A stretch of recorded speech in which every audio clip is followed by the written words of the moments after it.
Hi friends, എല്ലാവർക്കും നമസ്കാരം. ഇന്ന് ഞാൻ വളരെ ഈസി ആയിട്ട് ഉണ്ടാക്കിയെടുക്കാൻ പറ്റുന്ന ഒരു മുട്ടപ്പുട്ടിൻ്റെ റെസിപ്പിയുമായിട്ടാണ് വന്നിരിക്കുന്നത്.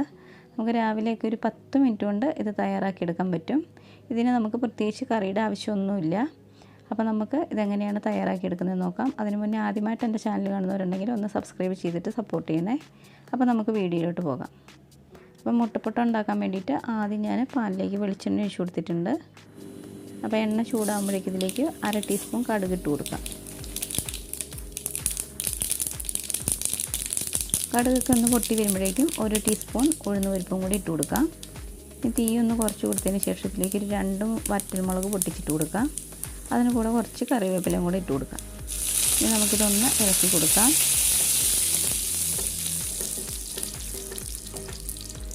ഇനി നമുക്കിതിലേക്ക് ഒരു 2 ടീസ്പൂൺ ഇഞ്ചി ചെറുതായിട്ട് അരിഞ്ഞതും, ഒരു പച്ചമുളക് അരിഞ്ഞതും, പിന്നെ ഒരു 2 സവാള ചെറുതായിട്ട് അരിഞ്ഞതും കൂടെ ചേർത്ത് കൊടുക്കാം.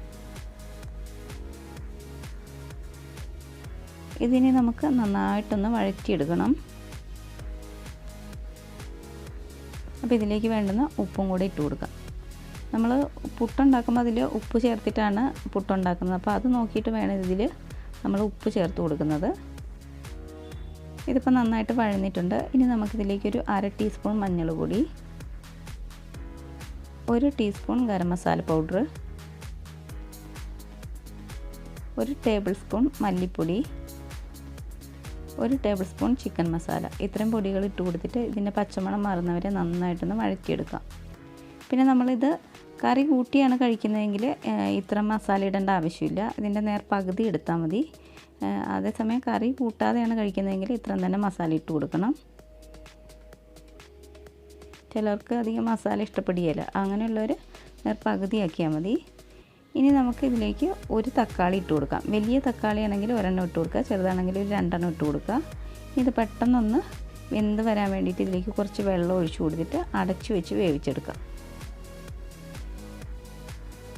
ഇനി നമുക്കിതൊന്ന് തുറന്ന് നോക്കാം.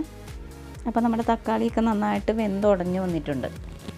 ഈ ഒരു സമയത്ത് നമുക്കിതിലേക്ക് ഒരു 4 മുട്ട പൊട്ടിച്ചതും കൂടെ ചേർത്ത് കൊടുക്കാം. അപ്പോൾ അതിലും കുറച്ച് ഉപ്പിട്ട് കൊടുക്കണം. ഇതിനി കുറച്ച് നേരം ഇതുപോലെ തന്നെ ഇരുന്നോട്ടെ. ഒന്ന് സെറ്റായി വന്നതിന് ശേഷം നമുക്കിത് ഇളക്കി കൊടുക്കാം.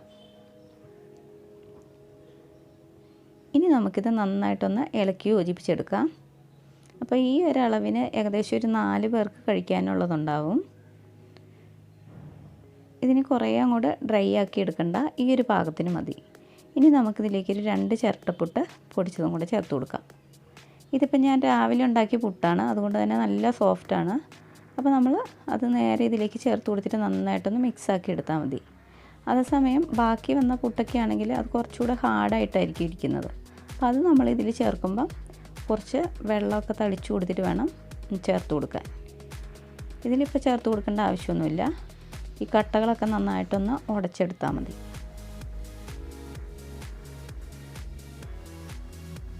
ഇതിപ്പോൾ ഞാൻ നന്നായിട്ടൊന്ന് മിക്സാക്കി എടുത്തിട്ടുണ്ട്. ഇനി നമുക്കിതിലേക്ക് ഒരു 1/4 കപ്പ് തേങ്ങ ചിരകിയതും കൂടെ ചേർത്ത് കൊടുക്കാം. ഞാൻ പുട്ടുണ്ടാക്കിയ സമയത്ത് തേങ്ങ ചേർത്തിട്ടുണ്ടായിരുന്നില്ല, അതുകൊണ്ടാണ് ഈ ഒരു സമയത്ത് തേങ്ങ ചേർത്തത്. ഇനി നമുക്കിതിലേക്ക് കുറച്ച് മല്ലിയിലയും കൂടി ഇട്ട് കൊടുത്തിട്ട് ഇത് നന്നായിട്ടൊന്ന് മിക്സ് ചെയ്തെടുക്കാം. ഇനി അവസാനമായിട്ട് ഇതിലേക്ക് 1 ടീസ്പൂൺ കുരുമുളക് പൊടിയും കൂടെ ചേർത്ത് കൊടുത്തിട്ട് ഇത് നന്നായിട്ടൊന്ന് മിക്സ് ചെയ്തെടുക്കാം.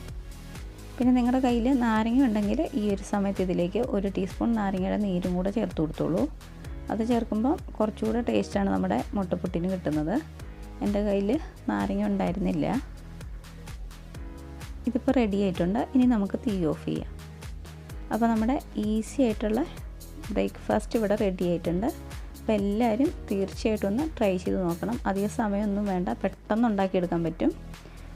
അപ്പോൾ നിങ്ങൾക്ക് ഈ വീഡിയോ ഇഷ്ടപ്പെട്ടിട്ടുണ്ടെങ്കിൽ ഒന്ന് ലൈക്ക് ചെയ്യണം. അതുപോലെ ആദ്യമായിട്ട് എൻ്റെ ചാനൽ കാണുന്നവരുണ്ടെങ്കിൽ ഒന്ന് സബ്സ്ക്രൈബ് ചെയ്തിട്ട് സപ്പോർട്ട് ചെയ്യണേ. അപ്പം മറ്റൊരു വീഡിയോയുമായി കാണുന്നവരെ ബൈ.